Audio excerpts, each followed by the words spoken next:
तो जयशंकर वाशिंगटन पहुंच गए उनकी मैकमास्टर के साथ जो पुराने एनएससी थे। एक मीटिंग हुई है और उस मीटिंग में फिर वो पाकिस्तान के खिलाफ बोले। ठीक है। उन्होंने कहा हमारे एलओसी पे सीज फायर तो हुआ है लेकिन हमारे इश्यूज पाकिस्तान के साथ बहुत ज्यादा हैं और टेररिज्म और फलाना ढिमाका। बातचीत अब के लिए वो अभी भी ब्लिंकन से तैयार नहीं मिलेंगे है। पता चला है कि भारत जो है वो नई उसकी जो आर्मी है वो नई तब्दीलियां लेके आ रही है अपने ऑर्डर ऑफ बैटल में और स्ट्रैटेजीज बदल रही है। फॉर एग्जांपल जो है वो ये कहा जा रहा है कि भारत जो है वो प्यूनिटिव डेटरेंस लेके आ रहा है अगेंस्ट पाकिस्तान और क्रेडिबल डेटरेंस अगेंस्ट चाइना जो है वो लेके आ रहा है। नमस्कार दोस्तों, जय हिंद। हिंदुस्तान स्पेशल में स्वागत। भारतीय विदेश मंत्री एस जयशंकर इन दिनों अमेरिका के दौरे पर हैं।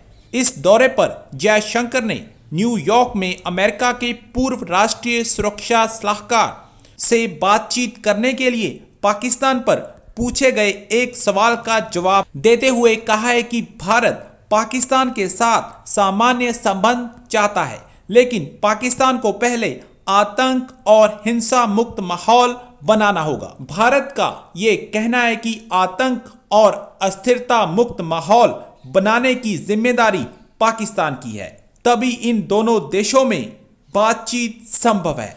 पाकिस्तान को ये समझना होगा कि आतंक के साए तले बातचीत कभी नहीं हो सकती। Indian foreign minister S Jaishankar के इस बयान से पाकिस्तान को मिर्ची लगी हुई है। So guys, let's start this very interesting video. Thank you so much. देखिए, जो लॉन्ग टर्म पॉलिसीज बननी है ना खित्ते की, लॉन्ग टर्म पॉलिसीज, वो पाकिस्तान ने बतौर रियासत के तौर पे आपने बनानी है। और वो आज ये 2 या 10, वो अगले 10, 12, 15 साल तक हमने कैसे रहना है। फिर जयशंकर वहां पहुंच गए। मैं वक्फे में जाने से पहले बताऊं, जयशंकर वाशिंगटन पहुंच गए उनकी मैकमास्टर के साथ जो पुराने एनएससी थे। एक मीटिंग हुई है और उस मीटिंग में फिर वो पाकिस्तान के खिलाफ बोले। ठीक है। उन्होंने कहा हमारे एलओसी पे सीज फायर तो हुआ है लेकिन हमारे इश्यूज पाकिस्तान के साथ बहुत ज्यादा हैं और टेररिज्म और फलाना ढिमाका। बातचीत अब के लिए वो अभी भी ब्लिंकन से तैयार मिलेंगे नहीं है, और जैक कंफ्यूज सलिवन नहीं। भाई मसला ये है कि वो फिर पाकिस्तान के ऊपर बात करके आ सही गए। है। वो जयशंकर जो है वहां पे पहुंच के वो जाहिर है खुल के बात करेंगे। जैक सलिवन से भी उनकी मीटिंग है, सेक्रेटरी ब्लिंकन से भी मीटिंग है। पर इशू ये है कि वो हर हाल में उन्होंने चाइना से लड़ना, कैसे लड़ना है ये बताने से कासे ने क्या जंग करनी है। एयरक्राफ्ट हमारे पास 12 हैं, उनके पास 2 हैं। ओ भाईजान, वो ये एयरक्राफ्ट ये कैरियर्स के ऊपर लड़ाई होगी क्या? ये तो लड़ाई किसी और कोई और, इसमें इलेक्ट्रॉनिक वॉरफेयर और साइबर और ये और वो सारा, ये अभी तक जो कुछ हुआ है तो क्या चाइना की कोई लड़ाई होगी? आज मैं शेख रशीद साहब को सुन रहा था, हमारे जाती ताल्लुकात में, वो कहते हैं हमने 2001 में बता दिया था अमेरिका के साथ। कब बताया था? 2001 में कि बेसिकली दिए। क्या बात करते हैं? ये तो सब पता चला था जब वो ड्रोन जो है वो बाद में वो तो 6-7 के अंदर पता चला था। बेसिस की बात तो सामने, और ये को लिखा हुआ मुआहदा है भी नहीं कोई ऐसा। और वो मैंने कल भी बात की थी ना कि वो मुआहदे के वो हालात ही कुछ और थे। सब आज जो आपसे बात करनी है वो थोड़ी मिलिट्री के रिलेटेड है। ऐसे लग रहा है और पता चला है कि भारत जो है वो नई उसकी जो आर्मी है वो नई तब्दीलियां लेके आ रही है अपने ऑर्डर ऑफ बैटल में और स्ट्रैटेजीज बदल रही है। फॉर एग्जांपल जो है वो ये कहा जा रहा है कि भारत जो है वो प्यूनिटिव डेटरेंस लेके आ रहा है अगेंस्ट पाकिस्तान और क्रेडिबल डेटरेंस अगेंस्ट चाइना जो है वो लेके आ रहा है। पहले तो ये थोड़ी मिलिट्री टर्म है, हमें बताएं कि ये भारत की आर्मी क्या तब्दीलियां कर रही है पाकिस्तान के बारे में और चाइना के बारे में, और इसको आप किस डिफरेंस से देख रहे हैं? हमारे पास 3 स्ट्राइक कोर पाकिस्तान के लिए खड़े करे हुए थे और प्यूनिटिव डेटरेंस पहले भी था, लेकिन कभी उसकी इस तरीके से बात नहीं हुई।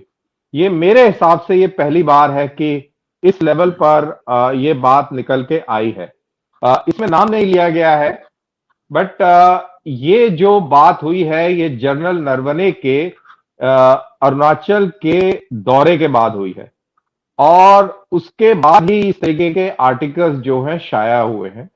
तो ये कहीं ना कहीं उस लेवल पर ये बात करी गई है, लेकिन उनका नाम नहीं कहीं आया है। ऑब्वियसली उसके डिप्लोमेटिक रिपरकशन अलग होते हैं। और तो ये बात रही जहां तक इस चीज की बात है कि प्यूनिटिव डिफेंस डेटरेंस जो है पाकिस्तान के साथ काफी सालों से है। इसके अंदर हम ये ना भूले कि जब हम ये प्यूनिटिव की बात कर रहे हैं तो इसमें न्यूक्लियर फैक्टर फैक्टर्ड इन है, और इसके अंदर हम इंटीग्रेटेड की जब बात कर रहे हैं तो इसके अंदर एयरफोर्स नेवी भी इन्वॉल्व है, शामिल है। सो ये एक बहुत बड़ा इसका दायरा बन जाता है when it becomes punitive, when it becomes credible deterrence. अब चाइना का इतना बड़ा लैंडमास है, इतना बड़ा मुल्क है, लेकिन चाइना को हम क्रेडिबल डेटरेंस दे सकते हैं कि आप अगर कुछ करेंगे तो हम उसका जवाब बहुत बखूबी देंगे। जैसे फॉर एग्जांपल, इंडिया अगर प्यूनिटिव डेटरेंस की बात पाकिस्तान से करता है तो पाकिस्तान भी इंडिया को क्रेडिबल डेटरेंस का चैलेंज पेश करता है। सो इट इज नॉट कि आप एकदम फ्री गो है कि आ जाओ लाला लाला, ऐसा नहीं है। 2009-10 मुझे याद है, उस वक्त मैंने नया नया कंसेप्ट मास्टर्स किया था इंटरनेशनल रिलेशंस में, और मेरी एक पहली जो रिसर्च असाइनमेंट थी वो कोल्ड स्टार्ट को समझनी थी, एक थिंक टैंक में इस्लामाबाद में। तो हमने उस वक्त बड़ा पाकिस्तान में स्टडी हुई जी, कोल्ड स्टार्ट आ गया है, भारत जो है वो पाकिस्तान की जो न्यूक्लियर डेटरेंस को भी under the nuclear overhang of nuclear deterrence, इस तरह का एक वर्ड था कि भाई हम पाकिस्तान की जो न्यूक्लियर थ्रेशोल्ड है उसको भी क्रॉस नहीं करेंगे, और 72 से 96 घंटे के अंदर अंदर 72 to 96 आवर्स के अंदर अंदर कोई पाकिस्तान को डैमेज भी कर देंगे। ये चीजें हुई, और मुझे वो याद आ रही है सारी बात। तो उन्होंने ये बड़ी खूबसूरत बात की जनरल कियानी ने उस वक्त, उन्होंने कहा कि उसने ये कहा कि भाई जब दुश्मन के पास कैपेबिलिटी हो, जो बड़ी अहम बात थी उसकी कल साहब, उसने कहा कि जब दुश्मन के पास कैपेबिलिटी हो तो उसकी जो इंटेंशन है वो ओवरनाइट बदल सकती है। सो हमें पता है कि भारत के पास कैपेबिलिटी है तो उसकी इंटेंशन बदल सकती है किसी वक्त भी मामलात खराब करने में।